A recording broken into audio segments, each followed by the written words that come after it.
¿Listos? Bueno, vamos a empezar.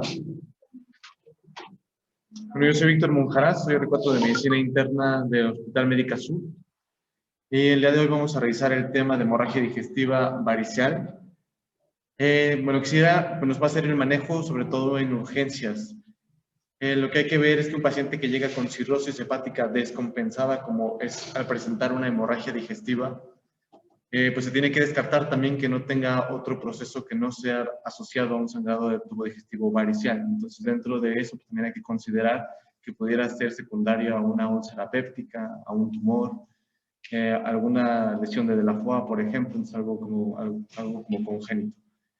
En este caso solamente vamos a revisar ese tema, sin embargo habrá algunas cosas en el abordaje en urgencias que tendremos que valorar para ver si está asociado también a una úlcera péptica, ya que el 30% de los casos ¿sí se escucha? Ya que el 30% de los casos se ve asociado a una úlcera péptica de forma agregada. Entonces, rápidamente, vamos a revisar algunas cosas de epidemiología, de evolución clínica, el manejo agudo, la profilaxis secundaria, el seguimiento. El doctor Corona me hizo favor de mandarles alguna evaluación a algunos. Entonces, voy a revisar algunos casos, sobre todo de profilaxis preprimaria, que sería algunas cosas de prevención al sangrado de tubo digestivo, tomando en cuenta que hay algunos factores, pero bueno, no hay algunos factores de riesgo que nos digan claros, pero sí hay algunas asociaciones endoscópicas de cuáles son los que tienen más riesgo de sangrado agudo. Entonces, el sangrado de tubo digestivo alto variceal corresponde al 4 al 10% de las hemorragias digestivas altas a nivel mundial. Aunque aquí, por ejemplo, lo que más hemos visto justo es en pacientes cirróticos que tienen una lesión, un sangrado de tubo digestivo por alguna varice gastrointestinal, que es secundaria a la hipertensión portal y que tiene una asociación a cirrosis desde 1920 que se ha estudiado. Y lo que les iba a poner un video acerca de cómo se mide la presión, o sea, de cómo se define la hipertensión portal, que se define por la presión que se mide por medio de un cateterismo y se mide la diferencia, es el gradiente de la presión venosa hepática. Y se define como la presencia de una presión arriba de 6, ¿no? Entonces se puede tener, lo normal es que se tenga arriba de 5 a 10, pero se supone que para los niveles arriba de 10 ya se puede presenciar el desarrollo de varices, y arriba de 12 es como se marca el riesgo de hemorragia. Sin embargo, también depende mucho de la evolución clínica de la cirrosis, o sea, estadios clínicos tempranos como Child-Pugh A, Child-Pugh B, pueden tener incluso varices grandes sin tanto riesgo de sangrado, y al contrario, un Child-Pugh C, aunque tenga unas varices pequeñas, puede tener, y tenga una presión portal menos de 12, pudiera llegar a tener también un sangrado, un sangrado de tubo digestivo. Entonces, como sabemos, hay 3 tipos de hipertensión portal. Hay hipertensión portal que se presenta posterior a la salida de las venas suprahepáticas. Y en la cirrosis se corresponde a un tipo de hipertensión portal sinusoidal. Sin embargo, también sabemos que la presencia de una trombosis de la vena porta puede ocasionar pues, esa misma hipertensión portal. Entonces, en este caso vamos a hablar sobre todo en pacientes que tienen cirrosis. La hipertensión portal es secundaria a un proceso sinusoidal, ¿no? Entonces, es secundaria a la fibrosis que se exacerba por la producción de la activación de las células islote que producen fibrosis, ¿no? Y eso es lo que provoca la hipertensión portal. Entonces, lo que ocasiona la hemorragia es esa presión intravaricial y se pierde la tensión de la pared. Entonces, lo que sabemos es que las varices se forman de la parte media del esófago hacia abajo, y que justo a la hora de entrar al estómago la pared llega a ser de menor calibre, y es por eso que justo el sangrado variceal tiende a ser del tercio distal del esófago. Los factores de riesgo que se conocen es que el alcohol, la infección por virus de hepatitis B y C, la esteatosis hepática que pudiera llevar a la larga a cirrosis hepática, sobre todo en pacientes, aquí también les puse postprandio porque es evidente que después de comer la presión esplácnica, la presión de las venas el sistema esplácnico aumenta y eso podría aumentar el riesgo de un sangrado. ¿Ah? Bueno, sobre todo en un paciente que tiene cirrosis, pues va a cursar con cierta coagulopatía, con trombocitopenia por hiperesplenismo, y además por la falla sintética que tiene el hígado, pues va a cursar con prolongación de los tiempos de coagulación. Entonces solamente quiero mencionar que pues que llegue un paciente con un sangrado digestivo alto, pues tiene que tomar en cuenta que es una descompensación grave y es una urgencia y que se tiene que manejar de forma conjunta, no solamente el sangrado digestivo alto, sino también pues la hepatopatía de base que tiene, ¿no? Que pudiera cursar con encefalopatía hepática o peritonitis bacteriana espontánea o cualquiera de las otras complicaciones asociadas a la cirrosis. Entonces, dentro de la fisiopatología de la hipertensión portal y de lo que ocasiona la hemorragia, pues es ese flujo venoso portal en donde se ve una vasoconstricción, los diuréticos, los cambios en el estilo de vida y la activación de los sistemas de compensación, ¿no? El sistema renina-angiotensina-aldosterona, el uso o no de betabloqueadores, lo que les comentaba en el examen que les mandó el doctor Corona, la profilaxis preprimaria, que se había visto en un principio que pudiera disminuir el riesgo de la aparición de varices, eso es profilaxis preprimaria, con el uso de propranolol solamente, ¿no? 20 miligramos bioral cada 12 horas. Sin embargo, se han hecho estudios en donde no hay una asociación de una disminución en el riesgo para generar varices, para el sangrado, ni para la mortalidad. Entonces, lo que no está recomendada la profilaxis preprimaria, no está recomendado el uso de propranolol, sino más bien la causa de la hepatopatía, o sea, el control de la lesión hepática.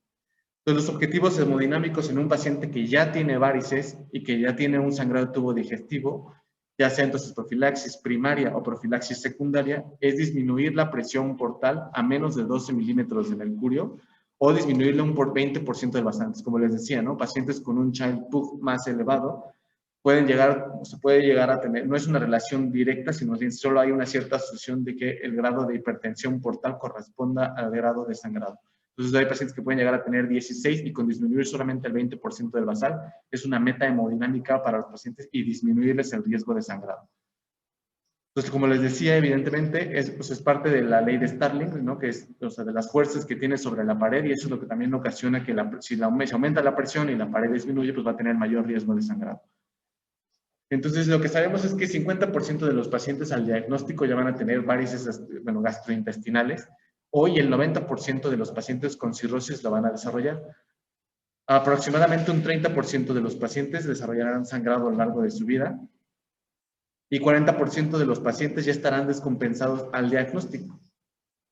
Digo, 60% de los pacientes están descompensados, o sea, ya tendrán un evento de sangrado de tubo digestivo varicial, ¿no? Es una forma de presentación.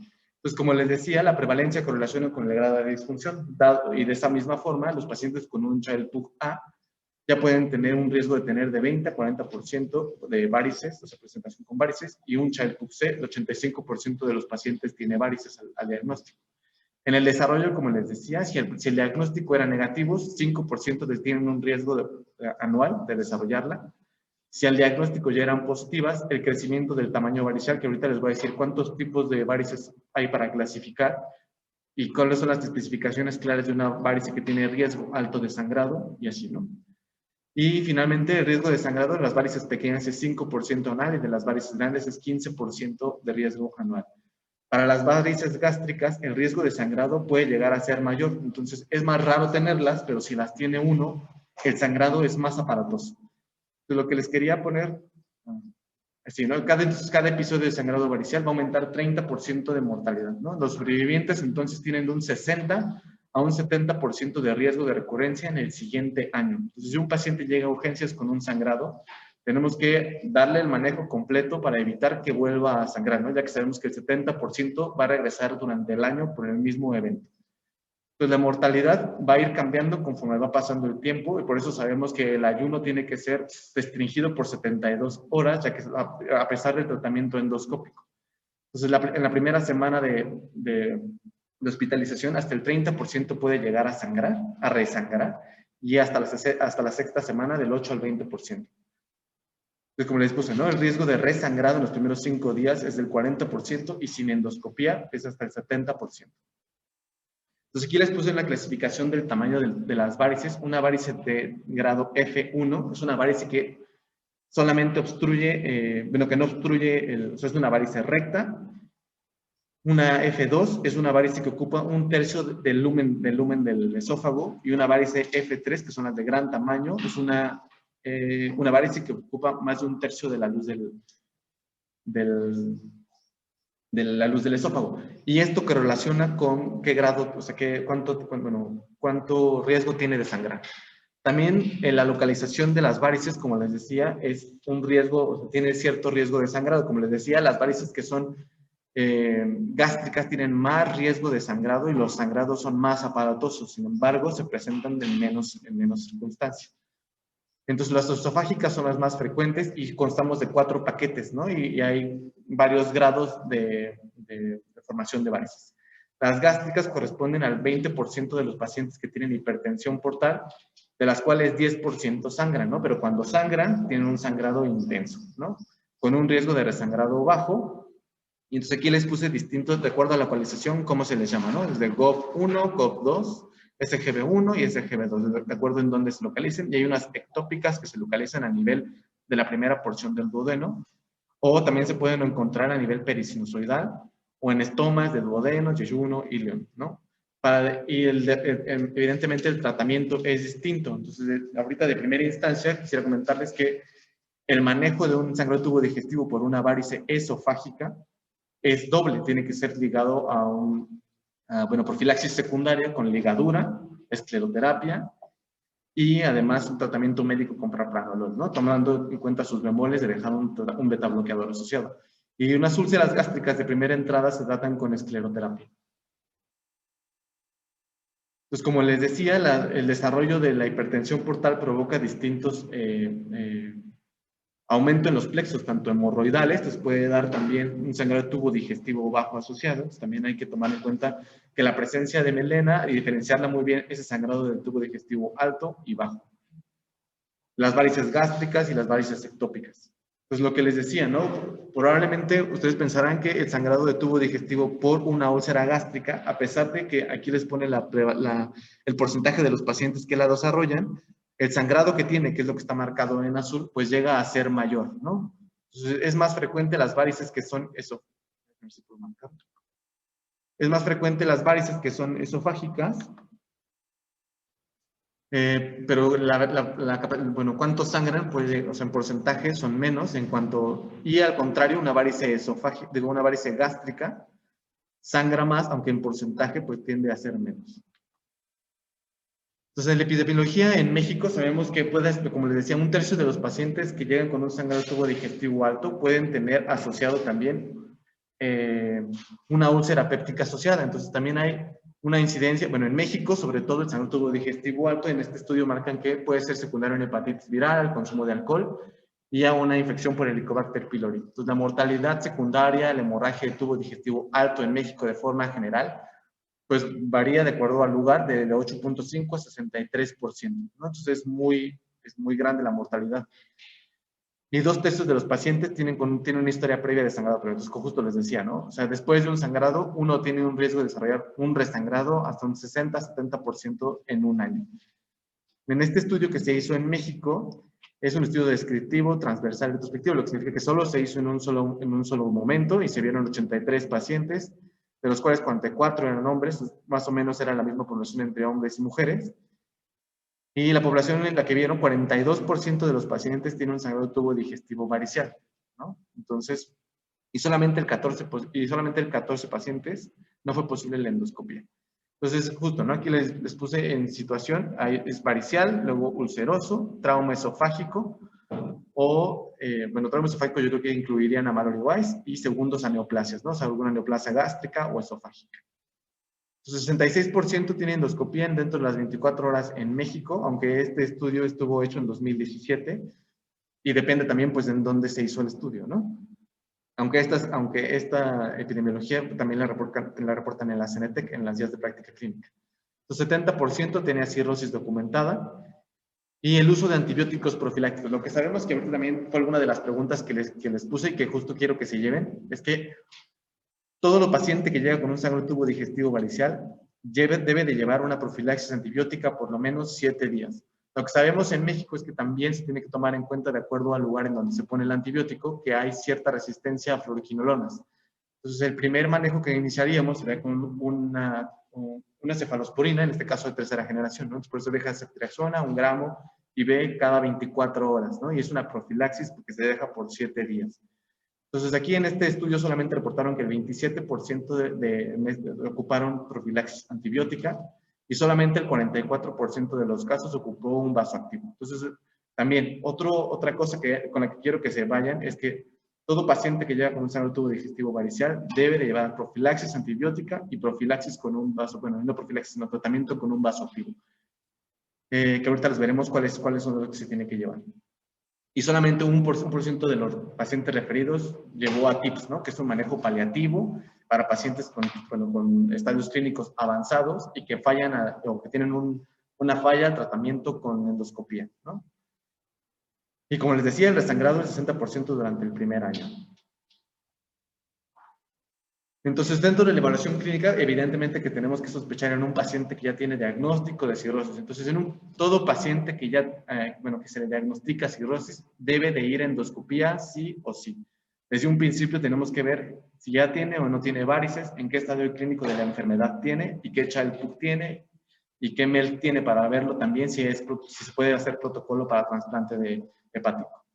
Entonces, en la evaluación clínica, pues es un paciente que va a tener hematemesis en pozos de café, que puede ser recurrente y que aquí les marqué que puede ser postprandial, ¿no? Es muy importante, ¿no? Muchas veces la lesión puede ser después de que se come algo que lesiona la pared del esófago y es por eso que también incluso post-endoscopía los pacientes tienen que quedar en ayuno hasta por 72 horas. Entonces, contemplar que van a necesitar un manejo en terapia intensiva con un catéter venoso central, con un manejo de una nutrición parenteral por lo menos ese tiempo. Evidentemente tenemos que sospechar estigmas hepáticos y que los laboratorios tengan eso, ¿no? Y que pueden llegar hasta, como les puse aquí, con un shock hipovolémico. Entonces, el primer manejo pues, siempre va a ser proteger la vía aérea y la estabilidad hemodinámica. Entonces, todo paciente que sabemos que tiene cirrosis hepática, pues las presiones por el cambio en cómo se hace el cambio hemodinámico de la presión esplácnica y la secreción y la activación del sistema renina-angiotensina, sabemos que van a cursar con una alteración de la volemia muy particular, ¿no? Los pacientes van a estar hipotensos y con por la misma de la actividad del sistema renina-angiotensina-aldosterona, pues van a cursar con una hiponatremia, con una trombocitopenia, con una alteración en la coagulación ya de base. Entonces, los laboratorios que debemos de tomar y que debemos de considerar es que seguramente van a tener una biometría hemática con una anemia, que podría ser normo, con una deficiencia de hierro o una deficiencia de vitamina B9 o B2. Entonces, puede ser muy variable, ¿no? La química sanguínea pues puede llegar a tener incluso lesión renal por el estado hipovolémico o la pueden llegar es una complicación también del sangrado tubo digestivo, ¿no? Entonces también considerar que el paciente hospitalizado por un sangrado tubo digestivo puede cursar con una lesión renal asociada. Como les decía, ¿no? Medir la función hepática con la escala de Child-Pugh, el MEL, y para valorar qué tanta mortalidad tiene, sobre todo, ¿no? Y evidentemente, como le dijimos, ¿no? Todos los pacientes van a cursar con cierta hiponatremia. Y en la imagen, pues vamos a tener esplenomegalia, colaterales vasculares, ascitis, que también sigue siendo parte de una complicación, también peritonitis bacteriana espontánea, hidrotórax, encefalopatía hepática. Entonces, de todo eso tenemos que evaluarlo en el momento en que un paciente llegue a urgencias para iniciar un abordaje o sea, no solamente del sangrado, sino de todo esto, ¿no? Entonces, los objetivos terapéuticos de un sangrado tubo digestivo es eso, ¿no? Una reanimación hídrica. Y lo que tenemos que tomar en cuenta es que tiene que ser guiada. O sea, sospechar de un paciente sobre su estado de volemia. Sabemos que estos pacientes tienen un mal control del volumen. Entonces, si ustedes le van a poner más volumen, el volumen se va a ir hacia la ascitis o hacia algún otro lado por hipoalbuminemia. Entonces, le van a dar mayor riesgo. Entonces, saber guiar muy bien la hidratación hídrica en un principio, ¿no? Tomar en cuenta si ya tiene una lesión renal asociada, que seguramente puede ser por underfilling, o sea, y que eso pudiera ocasionar que estuviera teniendo esa lesión renal. Entonces, el control de la hemorragia, ahorita vamos a tener una terapia combinada, y les voy a comentar cómo tiene que ser ese abordaje, que también fue una de las preguntas que les hice en el examen. La prevención del sangrado y la prevención secundaria, ¿no? Que es lo que les decía, ¿no? Una recurrencia de 5 días, complicaciones y mortalidad a 6 semanas. Y el seguimiento post-hospitalización. Entonces, la terapia combinada, ¿no? Lo que les decía, se ha visto que es mejor un tratamiento combinado que solamente hacer endoscopía. Entonces, aquí se les dio tratamiento primero médico y después endoscópico. Esto es un metaanálisis que se llevó de 1994 al 2001. No he visto uno más actual. Las últimas guías que se sacaron de la Asociación Americana son del 2015 y las guías de la Unión Europea son del 2019, que fueron las más recientes que encontré.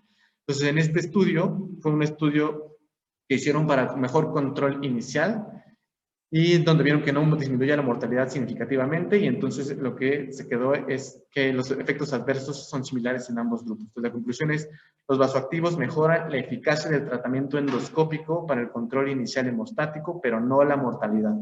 Ajá, entonces, si los tenemos o no los tenemos, no significa que por eso fue que falleció, sino más bien solamente hizo más fácil el tratamiento endoscópico. ¿Ah? Entonces, la reanimación hídrica se tiene que hacer con cristaloides. Si tenemos solución Hartmann o una solución con poco sodio, pues es preferible sobre lo demás. La indicación de poner una albúmina o no una albúmina, pues dependerá si este paciente, además de eso, cursa con una peritonitis bacteriana espontánea, que es donde está indicado el uso de albúmina, y en caso de que tenga más bien shock hipovolémico, para disminuir la cantidad de líquidos que hay que poner, ¿no? Entonces, lo segundo, que también fue una pregunta en el examen que les hice, fue una estrategia restrictiva en qué tanta transfusión le ponemos, ¿no? Entonces, lo que sabemos es que los niveles de hemoglobina que debemos tener en estos pacientes es de 7 a 9 gramos sobre decilitro y un hematocrito de 25, ya que si ustedes le ponen un poco más, pues van a aumentar esa presión sobre el sistema portal y pueden tener un mayor sangrado o un resangrado, ¿no? Entonces, el tener este manejo pues va a disminuir la mortalidad, sí, y más en pacientes que son cirróticos. Y otro problema que también tenemos que tomar en cuenta es que hay que corregir la coagulopatía y la trombocitopenia. Las plaquetas están indicadas solamente cuando un paciente tiene abajo de 50,000 plaquetas, y el uso de recombinantes, o sea, de factores, no tienen una indicación clara y solamente aumenta el riesgo de trombosis del sistema portal, ¿no? Que pudiera incluso ser una contraindicación para después un tratamiento con TIPS.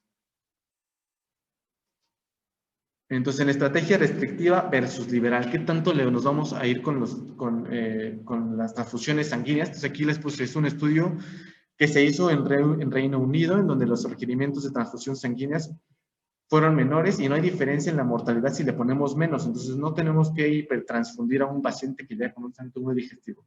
La meta es tenerlo entre 7 y 8. Entonces, considerar que pudiera llegar a sangrar, sin embargo, no es necesario transfundirlo hasta 10 como paciente que tenga isquemia, ¿no?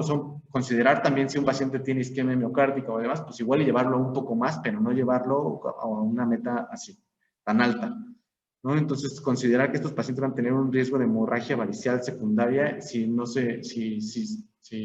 se hace una reanimación con transfusiones de forma libre, ¿no?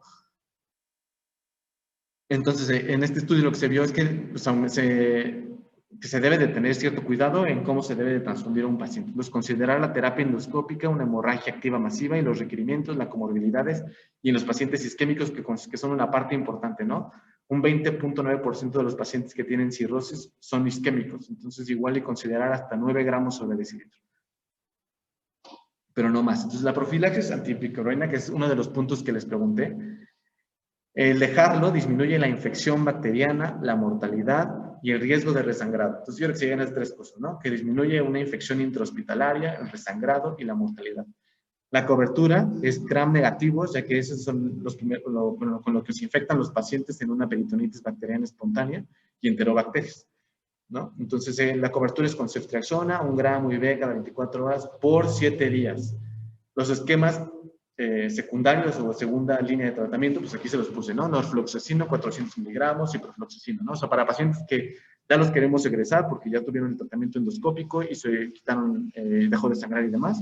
Lo podemos cambiar, sí, pero tomar en cuenta que en México tenemos hasta 35% de resistencia a fluoroquinolonas. Entonces, también dependerá mucho de cómo es en la población de cada hospital la resistencia antimicrobiana. Entonces, la farmacoterapia y los vasoactivos, ¿no? Es la segunda parte que también tenemos que ver, ¿no? De la terapia dual de los pacientes que llevan concentrado tubo digestivo. Entonces, lo que sabemos es que la endoscopía tiene que ser en menos de 12 horas. Entonces, en un paciente que lleva urgencias no tengo servicio de gastroenterología o endoscopía, pues tenemos que tomar en cuenta que desde un principio necesitamos mover a ese paciente para este manejo, ¿no? ¿Qué medicamentos tenemos? Bueno, el utilizar este combo de farmacoterapia más endoscopía en menos de 12 horas tiene una tasa de éxito de un 85-90%. Los medicamentos que tenemos son octreotides, terlipresina, somatostatina, y valorar también el uso desde un principio de norepinefrina en caso de que no lo tengamos. No hay diferencias significativas en cuanto a cuál es mejor que otro. ¿Cuál es mejor que otro? Y se facilita la endoscopía. Disminuye la mortalidad, pero se facilita la endoscopía. Entonces, lo que sí sabemos es que pueden llegar a disminuir la mortalidad en los primeros 7 días del sangrado activo y que disminuyen los requerimientos transfusionales, ¿no? Y lo sabemos que el uso de terlipresina aumenta la sobrevida en los pacientes que es donde se usa. Entonces, quiero que se lleven en esto cómo se utiliza cada uno de los medicamentos para que lo tengan claro, ¿no? Entonces, ceftriaxona, 1 gramo IV cada 24 horas por 7 días. Y aquí lo que les decía, ¿no? El utilizar cualquiera de los tratamientos, o sea, disminuye la mortalidad, disminuye el riesgo el uso de, bueno, pero no hay una diferencia entre ningún vasoactivo, ¿no? Pues puedes ocupar cualquiera de los 3. No hay diferencia de prevención de resangrado tampoco. Entonces, lo que les decía, ¿no? De la hipertensión portal, hacia dónde nos va a llevar de acuerdo al tratamiento, ¿no? De acuerdo a qué es lo que le vamos a hacer. Entonces, en caso de que tengamos varices, lo que tenemos que hacer es un tratamiento endoscópico más un tratamiento médico.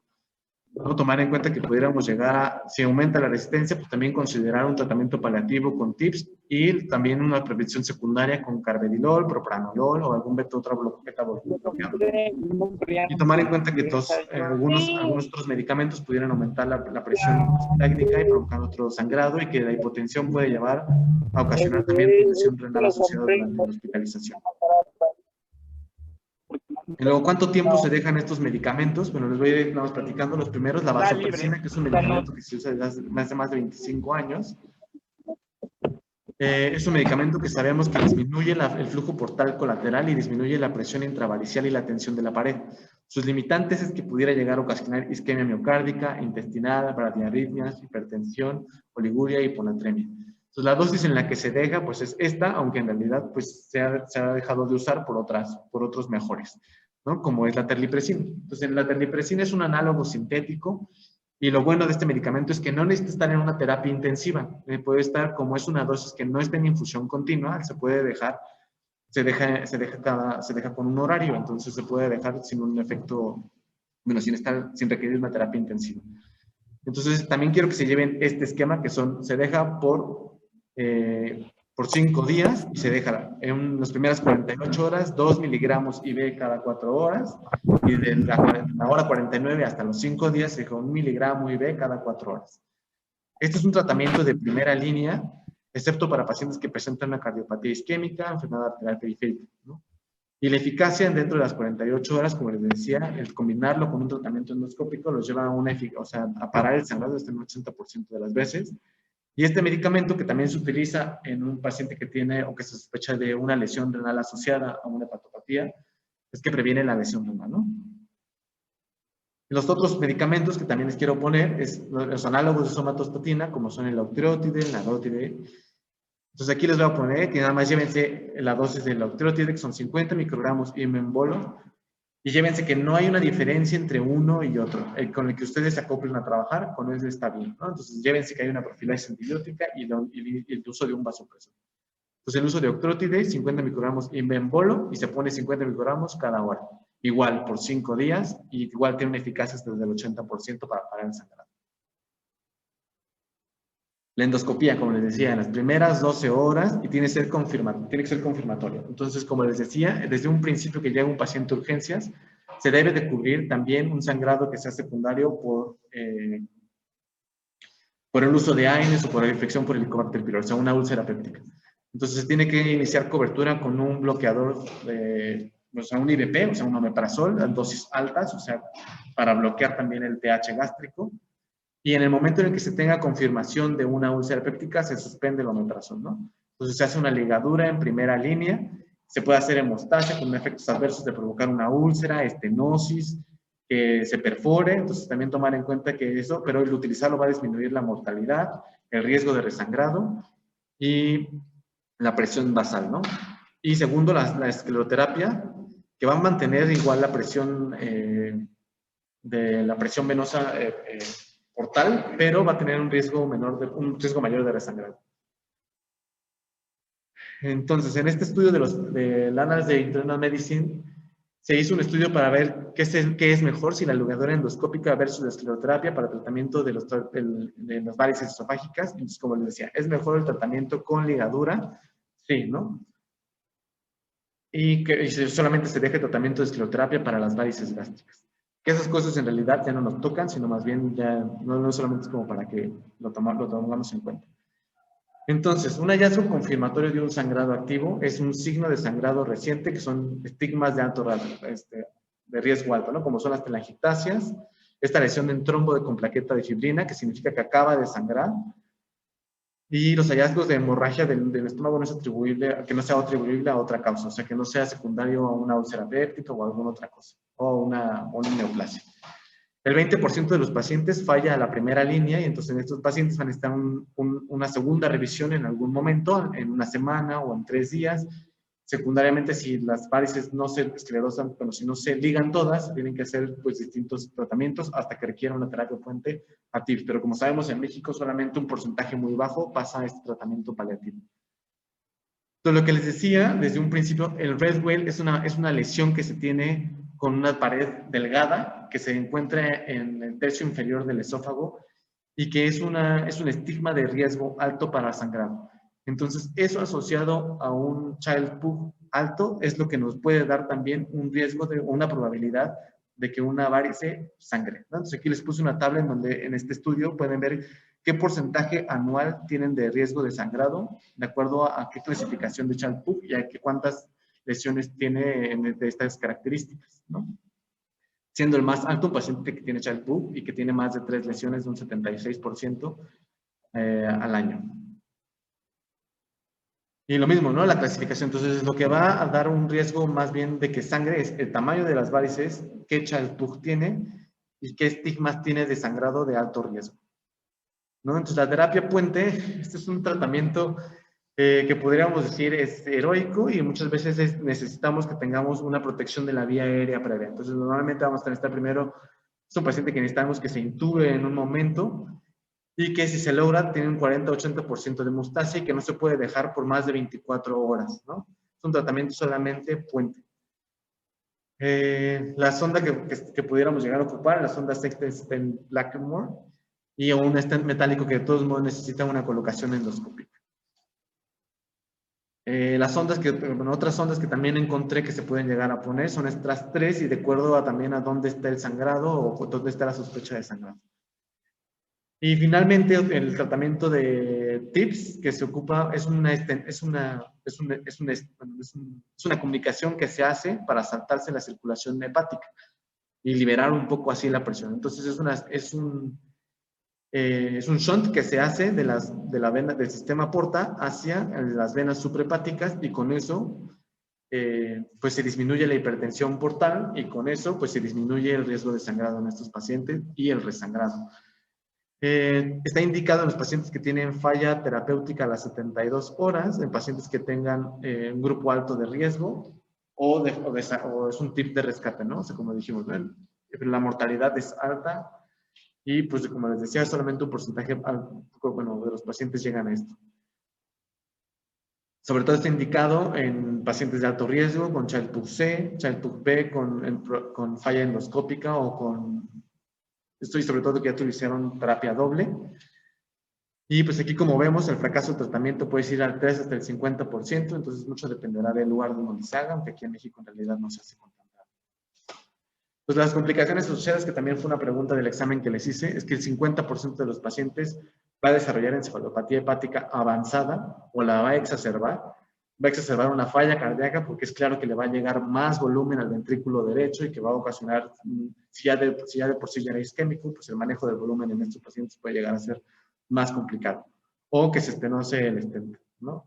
Y una contraindicación absoluta, pues es que tenga falla cardíaca, que tenga obstrucción de la vía biliar, sepsis, y una contraindicación relativa es que tenga justo una trombosis de la vena porta. Entonces, más alternativas que tenemos para estos pacientes, pues es el trasplante hepático. Entonces, por eso es importante desde un principio evaluar cuál es el MEL que tiene para valorar si desde un principio ya es candidato a trasplante, ¿no? Que cosa que aquí en México está en proceso. Pues la profilaxis secundaria, que es de lo último que les quiero hablar, es un paciente que ya salió del evento agudo del sangrado tubo digestivo y que ya se hizo terapia doble, que se inicia al sexto día, ¿no? Si al quinto día yo ya acabé el tratamiento con vasoactivo, al sexto día yo le puedo iniciar propranolol, tomando en cuenta que durante la hospitalización pudiera llegar a tener disminución de la función renal y que estaría contraindicado dejar un propranolol, ¿no? O sea, porque va a disminuir qué tanto volumen sanguíneo le llega al riñón y eso puede provocar una lesión renal. El riesgo de sangrado en estos pacientes que se utiliza profilaxis secundaria disminuye y disminuye mortalidad hasta en el primer año en un 33%. Entonces, la primera línea en combinación, como dijimos, es un propranolol, nadolol y la ligadura de varices esofágicas de forma consecuente, ¿no? Entonces, es una ligadura en sala de urgencias, una ligadura a la semana, a las 3 semanas, hasta que todas estén ligadas, ¿no? Entonces, el riesgo de sangrado de la terapia combinada disminuye con un factor protector de un riesgo relativo de 0.44 y la mortalidad hasta 0.58. Con un número de pacientes a tratar de 8 pacientes, ¿no? Entonces, por cada paciente, por cada 8 pacientes que uno trate, uno se verá este beneficio. Entonces, lo que les decía, las dosis de propranolol en una profilaxis secundaria es de 20 a 40 miligramos vía oral cada 12 horas, con unas dosis máximas de 160. La idea es que el paciente lo tolere, ¿no? Entonces, como aquí dicen, no iniciar en pacientes que tienen hiponatremia abajo de 130, que tienen lesión renal aguda, que tienen peritonitis bacteriana espontánea, que tienen ascitis refractaria diurética. Broncoespasmo, porque evidentemente el bloqueo le va a exacerbar esto, que tenga falla cardíaca aguda, porque sabemos que un beta bloqueador le va a funcionar, pero si tiene falla cardíaca aguda no le va a funcionar. Y la ligadura de varices esofágicas, como les decía, ¿no? Cada 1 a 4 semanas hasta la erradicación de las varices. Y de las varices que no se puedan, bueno, de las varices que no se hayan podido ligar, y si no, pues pasará a protocolo para TIPS, ¿no? Y el seguimiento del sangrado de tubo digestivo, pues es cada 3 a 6 semanas y luego de 6 a 12 meses. Entonces, los tratamientos que existen, estatina adicional a la combinación, no tuvo un efecto claro, sin embargo, se puede llegar a indicar sin que sea necesario puramente. Entonces, quédense con un beta bloqueador, de preferencia utilicen un propranolol, en segunda línea un carvedilol. Entonces, lo que se sabe de la profilaxis, secundaria primaria con carvedilol, es que es equiparable en eficacia a la ligadura de varices esofágicas en profilaxis primaria, no en preprimaria, porque si esa ya no se usa. Y se puede usar también en prevención primaria y secundaria. En un uso de prevención secundaria, en consideración, es evidencia baja, entonces es preferible utilizar un propranolol.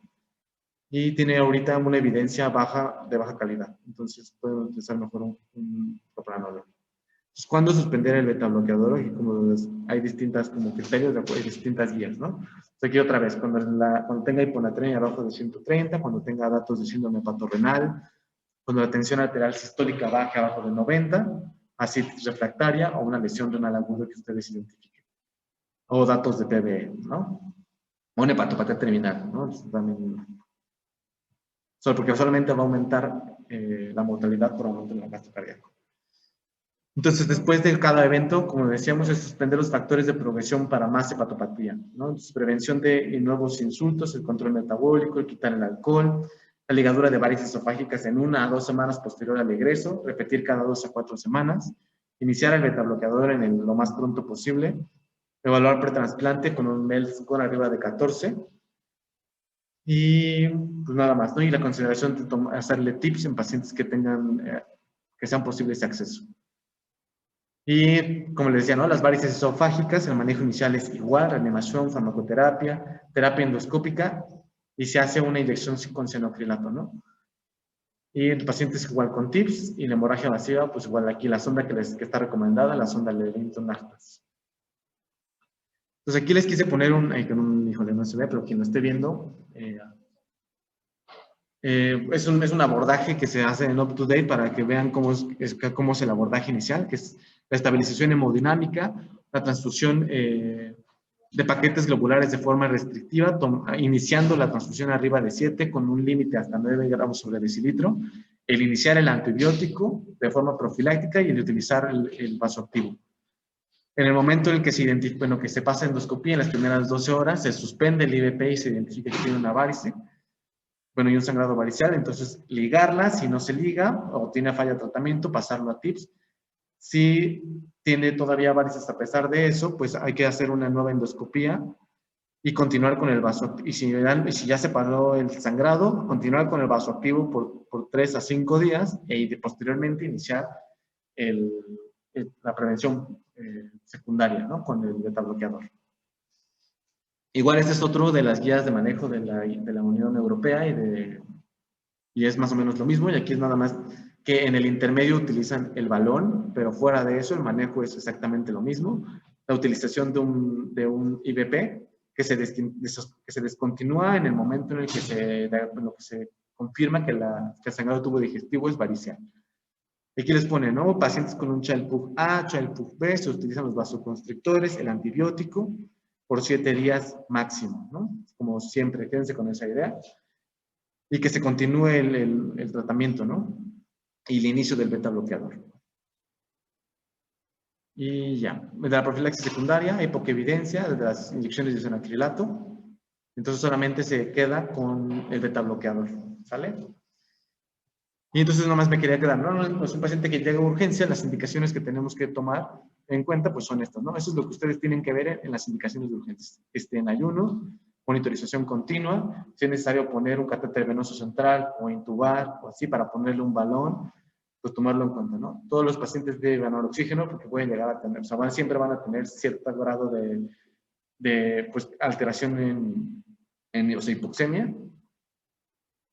Las soluciones, acuérdense, una solución que tenga bajas cantidades de sodio y valorar el bolo inicial de 250 mililitros de acuerdo a cómo está el estado hipovolémico, ¿no? Del paciente, bueno, la volemia del paciente. Muchas veces se puede guiar por ultrasonido, que son como lo que recomiendan en las nuevas guías, de ligar, bueno, llevarlo a cómo está el estado hemodinámico por ultrasonido, cómo está el ITB, por ejemplo, en el gasto cardíaco. Y los medicamentos que debe de llevar, ¿no? Ceftriaxona, 1 gramo IV cada 24 horas por 7 días. Terlipresina, 2 gramos IV cada 4 horas, que a las 48 horas se cambia a 1 gramo IV cada 4 horas por 5 días. Y el omeprazol que se suspende en el momento en el que se hace se confirma que tiene una varice esofágica, ¿no? O sea, que el sangrado es secundario a eso. Las solicitudes, aquí les puse, ¿no? ¿Qué le deberíamos de tomar? BH para ver qué tanto, bueno, una gasometría inicial para ver cómo se va a iniciar la transfusión sanguínea, la interconsulta, gastroenterología y endoscopía, ¿no? Para que se hagan menos de 12 horas. Y cruzar y tepar los concentrados eritrocitarios, ya después vemos si se ocupan o no se ocupan.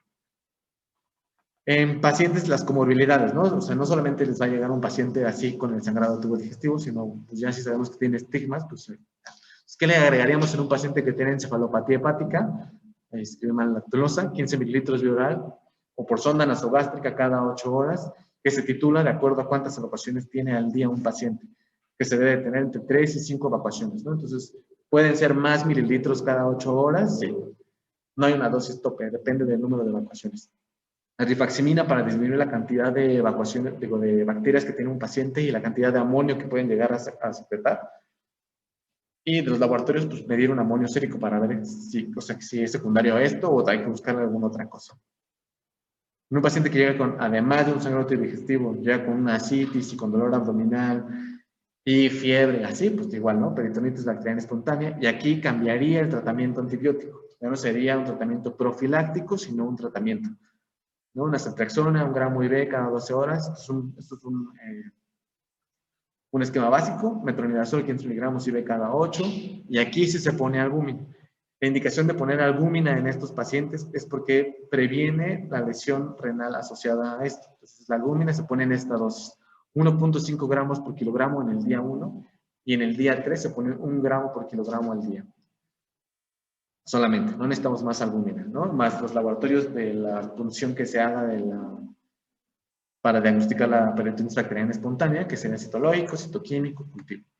Y en caso de que un paciente llegara con una lesión renal asociada, pues se suspende el propranolol si ya se tenía. La albúmina, que aquí se deja 1 gramo por kilogramo por 7 días, kilogramo por día, por 3 días, perdón. Y la terlipresina, ¿no? En esta dosis, 1 miligramo cada 4 a 6 horas, ¿no? O cualquier vasopresor. En este caso se puede ocupar adrenalina, ¿sí?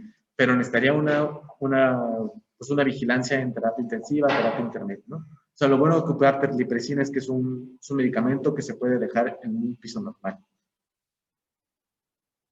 Y eso sería todo. ¿Alguien tiene alguna pregunta?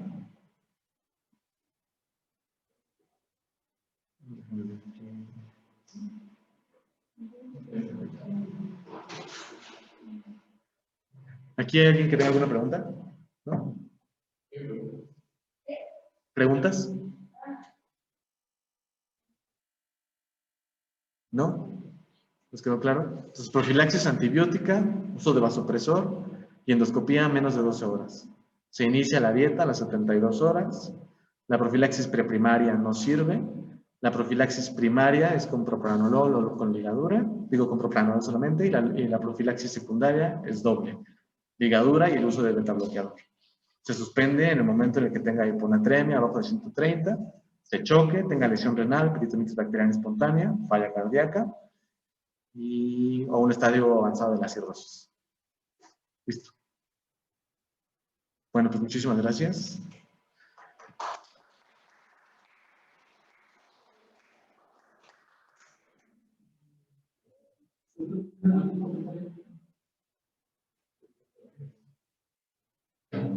Creo que todavía son tan varones, se están llamando de la hospital. ¿Alguien sabe utilizar? ¿O la han utilizado? ¿De investigar? No. Para que llegue un paciente aquí al hospital a hacer antes de las 12 horas una endoscopia, en primer lugar, las endoscopias son caras. No todos los pacientes que nos llegan aquí a este hospital tienen recursos para pagar en ese momento una endoscopia con ligadura. El Hospital General de Pachuca tiene el servicio de endoscopia, pero al doctor no le aprueba la Secretaría de las Ligas, por lo tanto, no realiza ligadura de endoscopia diagnóstica. Lo mismo Hospital General de Quito. Tulancingo también cuenta con un servicio de endoscopia. Ahí creo que el doctor en sí paga de gratis las ligaduras porque la Secretaría no se las paga. Entonces, desgraciadamente tenemos una limitación para el acceso a esto. Ustedes quieren utilizar aquí una sonda de valores, pueden emplearla en algún paciente que tenga sangrado colectivo y que sospeche que tenga una hemorragia por sangrado anciano. El utilizarla es un poco difícil. Hay que estar los valores bien designados para poder introducir al organismo para que llegue al estómago, el valor gástrico primero. Se tenga que insuflar con 200 cc de aire y después de que se insufla, se tenga que fraccionarse con un contrapeso de 500 gramos. Lo ideal es tener un casco de estos de los de fútbol americano, en donde se tenga que fraccionarse la sonda y se tenga que sostener, que se tiene que hacer como otra fracción.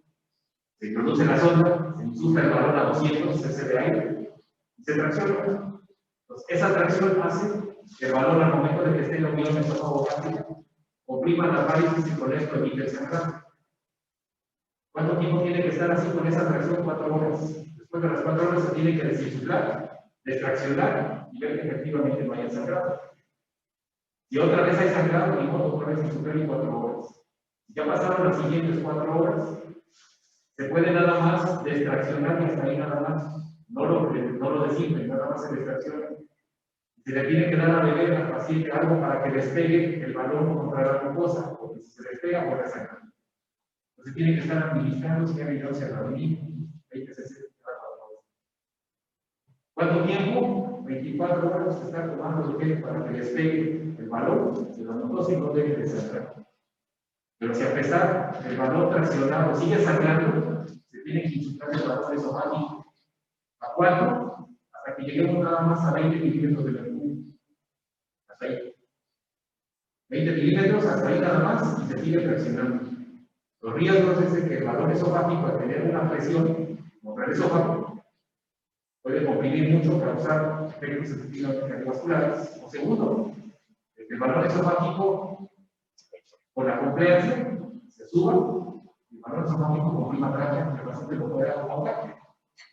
Entonces, tener un balón esofágico implica estar revisando al paciente cada hora. No dejarlo ahí con su balón traccionado, hasta que con los peligrosos. Tiene más riesgos que beneficios. Puede salvar la vida de una persona con hemorragia digestiva si no tiene para la endoscopia, pues definitivamente. Y vigilándolo cada hora, porque no sabemos en qué momento el valor pueda migrar, infiltrar, el paciente esté ahogando su problema infiltrado. Por eso es que no utiliza mucho los balones con ese riesgo. Si nadie lo va a estar vigilando, mejor lo utiliza.